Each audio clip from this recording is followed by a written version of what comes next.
What's going on, guys? This is Bruce Mattson, your host of the show, Metric Scout Fantasy Football, the show that talks about all things fantasy, from redraft to dynasty, everything in between. If that's something you're into, hit that subscribe button, ring the bell. We're doing another review, part of this review series of fantasy football magazines, content that people use for their fantasy drafts.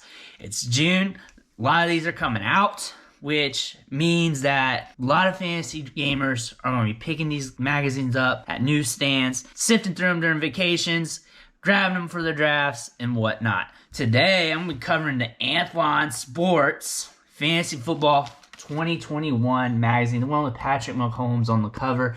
Maybe different due to region, I don't know. I just picked this up at my local Walmart. The thing about this magazine and the Anthlon Sports brand, you can generally get them almost everywhere. I've seen them in airports, Walmarts, Kroger's, pretty much everywhere we can get these magazines. If it's there, it's probably there in all their chains. This magazine has been out for a while too. Like pretty much my entire existence playing fantasy, they've came out with a fantasy magazine. I bought some of these in the past, sift through them. I kind of knew what I was getting into. Key thing here is they don't play games.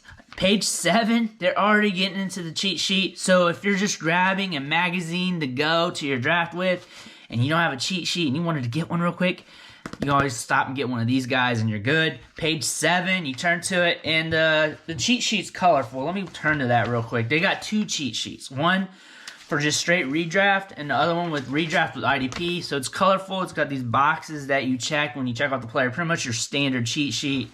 And then you got your other one for your IDPs. After that, it gets into the ranking. And then it'll talk about their positional rankings, overall rankings. Then they'll do the regular articles. It's just your basic stuff. Boom bust. A little bit of rookie talk. Your token dynasty piece. A little bit on strategy. Just a little bit of everything.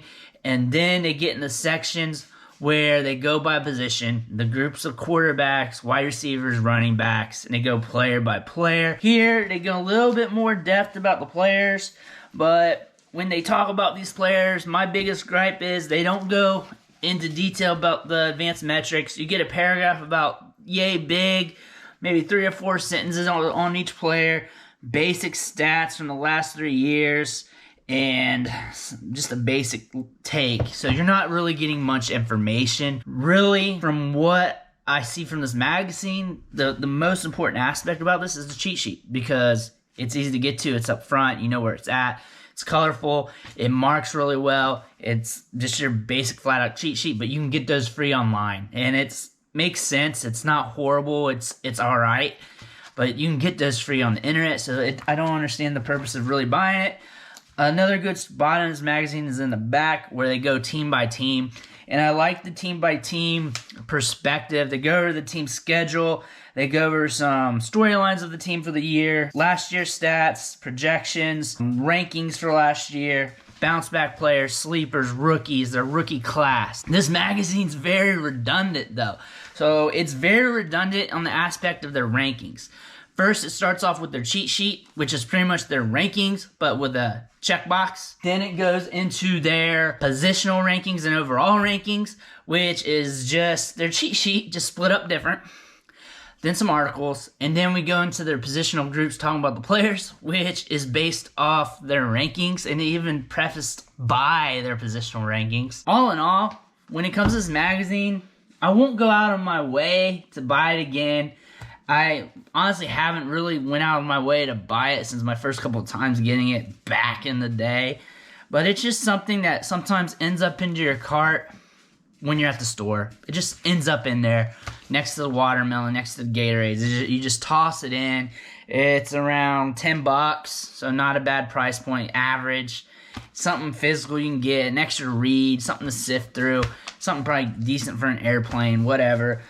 It's not the greatest resource. You can get cheat sheets online for free. The analysis is pretty cookie cutter. It's basic stuff. Anybody could have wrote it, honestly. It's not deep or in detail. It's an alright magazine. It's alright. I would suggest just sticking with what you can get online, printing that out, and going with it as a cheat sheet and not getting it unless you want to pick this guy up as just a weekend read or something, or for the vacation you got, or you're desperate for a cheat sheet or something, you forgot it and you got to stop in a store and get one. It's all right for that. It's going to get the job done. That's pretty much what this magazine does. It just gets the job done. I want to thank you for watching the show, sticking with me. If you follow along this long, you might as well hit that subscribe button, ring the bell, tell your homies, and I'll catch you next time.